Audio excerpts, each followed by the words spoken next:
दोस्तों, आज हमारे चैनल अपडेट जी की विद आर एस गुजर पे आपका फिर से स्वागत है। दिशा की जो बुक हमारी चल रही थी उसके अंदर 5 वीडियो अब तक मैं अपलोड कर चुका हूं। आज ये 6ठा वीडियो है। तो इसमें देखिए ये ओल्ड क्वेश्चन हमारे चल रहे हैं। इसके अंदर 6ठा वीडियो है, तो इसके अंदर 8 सभ्यता के क्वेश्चन चल रहे थे। तो आप देखिएगा, 8 संस्कृति के लोग निम्नांकित में से किस धातु से परिचित नहीं थे? तांबा, चांदी, लोहा, टिन।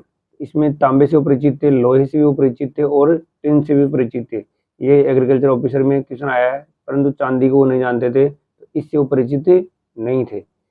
अगला, इसकी व्याख्या देखिए कि आहड़वासी तांबे के साथ लोहे के उपकरणों का प्रयोग भी करते थे। आहड़वासी तांबे के साथ लोहे के उपकरणों का प्रयोग भी करते थे। तो इस तरीके से देखिए आप आगे क्वेश्चन, गणेश्वर सभ्यता के अवशेष चिन्ह उपस्थित हैं और इसमें second grade, RPC third grade, महिला प्रवेशक, उद्योग आर्थिक अन्वेषण, कनिष्ठ वैज्ञानिक, इतनी एग्जाम में क्वेश्चन आ चुका है। तो इसके अवशेष चिन्ह पूछ रहा है कि वो कहाँ मिले। तो इसके अवशेष चिन्ह मिले नीम का थाना। नीम का थाना जो अभी हाल में नया जिला बन गया और सीकर जिले में ही जगह एक स्थान है, और तो उस आज परंतु ये नया ही जिला बन चुका है। तो इसी भी नीम के थाने में पर्टिकुलर ये चीज है। और यहाँ पर पलसाना, रिंगस ये भी उसी में है, परंतु इनको नहीं, ये स्थान भी सीकर में ही है, परंतु इसका मेन जो पर्टिकुलर स्थान है ना जहाँ गणेश्वर सभ्यता है, वो नीम का थाना है, याद रखना। और इसकी व्याख्या मैं आपको पढ़ाता हूँ। तो देखिए, गणेश्वर प्राग हड़प्पा कालीन एक ताम्रयुगीन स्थल नीम का थाना जिले में पूर्व में सीकर जिले में स्थित है। इसमें कांटली नदी पर स्थित है। इसका उत्खनन 1977 में रतन चंद्र आर.सी. अग्रवाल और 1978-79 में विजय कुमार ने करवाया था। रतन चंद्र अग्रवाल और विजय कुमार ने करवाया था। और ताम्रयुगीन संस्कृति में सबसे प्राचीनतम यानी लगभग 2800 ईसा पूर्व, ईसा मसीह के जन्म से भी 2800 साल पहले है। ये स्थल ताम्रयुगीन सभ्यताओं की जननी कहा जाता है। ये लाइन भी बहुत इंपॉर्टेंट है, ताम्र सभ्यताओं की जननी। ताम्र सभ्यताओं की जननी इसे कहा जाता है। यहाँ जून 2006 में खुदाई के दौरान ढेर सारी ताम्र वस्तुएं भी मिली है, तांबे की वस्तुएं मिली है। आगे क्वेश्चन, निम्न में से किस सभ्यता को भारत में सभी ताम्रयुगीन सभ्यताओं की जननी या ताम्र संचयी माना जाता है? तो देखो ये क्वेश्चन वापस आ गया। तो इसमें यही आंसर होगा गणेश्वर। कौन सा होगा? गणेश्वर। क्योंकि ताम्र संचयी यानी उनको संचय करने वाली या उनकी जननी तो कौन सी है? गणेश्वर है। और सेकंड ग्रेड में क्वेश्चन आया, 2022 में भी आया, 23 में भी आया। तो ये आप देखिए, तो गणेश्वर। इसकी व्याख्या हम ऊपर कर चुके हैं। प्राग ऐतिहासिक स्थल जहां से भारी मात्रा में ताम्र उपकरण प्राप्त हुए हैं। बैराट, कालीबंगा, गणेश्वर और तेलवाड़ा। वही क्वेश्चन फिर आगे की, ताम्र उपकरण भारी मात्रा में प्राप्त हुए हैं। प्राग ऐतिहासिक यानी पुराना, सबसे प्राचीन तो गणेश्वर। कौन सा हो जाएगा? वही गणेश्वर इसका आंसर हो जाएगा। इसकी व्याख्या भी हम ऊपर कर चुके हैं। फिर इसमें निम्न में से किस नदी के किनारे में गणेश्वर ताम्र सभ्यता के अवशेष पाए जाते थे? तो मैंने आपको बताया था कि किसके। तो इसमें देखिए, कांटली, लूणी, चंबल, बनास, तो कांतली। इस नदी को कांतली नदी कहते हैं। तो कांतली नदी किनारे व्याख्या हम ऊपर कर चुके हैं और इसी के किनारे इसके अवशेष मिले हैं।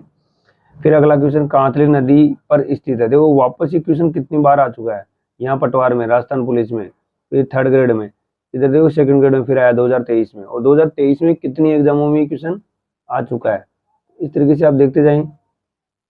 इसी में ये रहा, ईओआरओ की जो एग्जाम हुई थी उसके अंदर भी क्वेश्चन पूरा क्वेश्चन आया था। तो ये रहा इसका, आहड़, कालीबंगा, गणेश्वर, बैराट। तो इसका आंसर फिर से होगा गणेश्वर।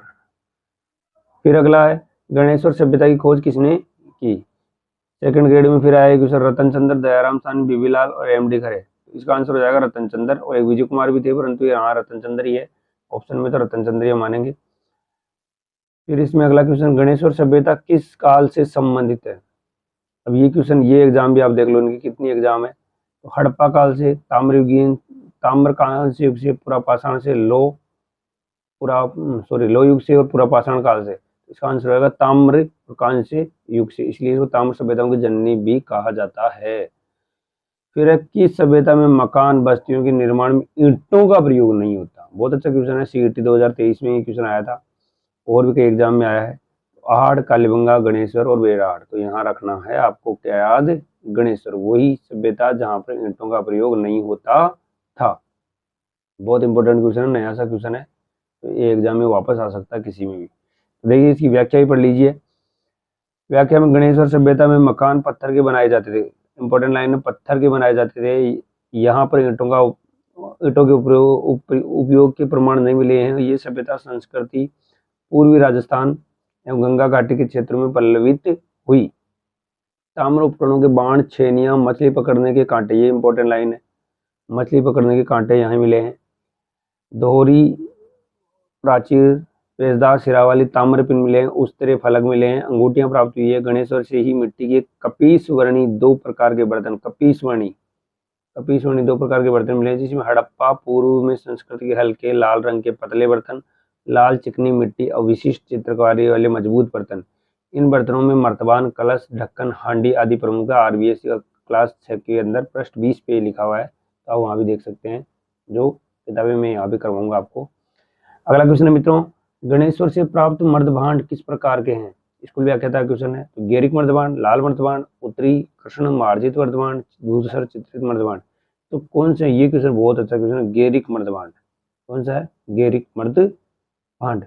इस तरीके के चित्र यानी मर्दभांड जो उसमें मिले हैं, तो कौन से कलर, कौन से रूप के हो? गेरिक यानी गेरुए रंग की।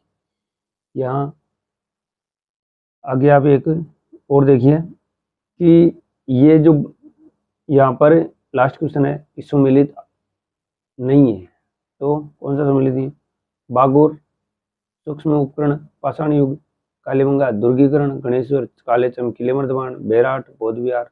तो ये बागोर वाला भी सम्मिलित है। कालीबंगा, दुर्गीकरण मिला है, बेराट में बौद्ध विहार मिले हैं। ये नहीं है इसमें गणेश्वर। काले चमकीले मर्दभांड नहीं मिले हैं, जो कि आपको मैं ऊपर बताए थे।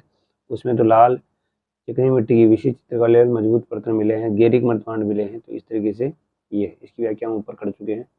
अब इससे आगे जो हमारा वीडियो बनेगा वो इसी संस्कृति के कुछ अवशेषों के साथ, कुछ अच्छे प्रश्नों के साथ और भी आगे वाला वीडियो हम अपलोड करेंगे। तो आप हमारे चैनल पे ऐसे ही प्यार बनाए रखें।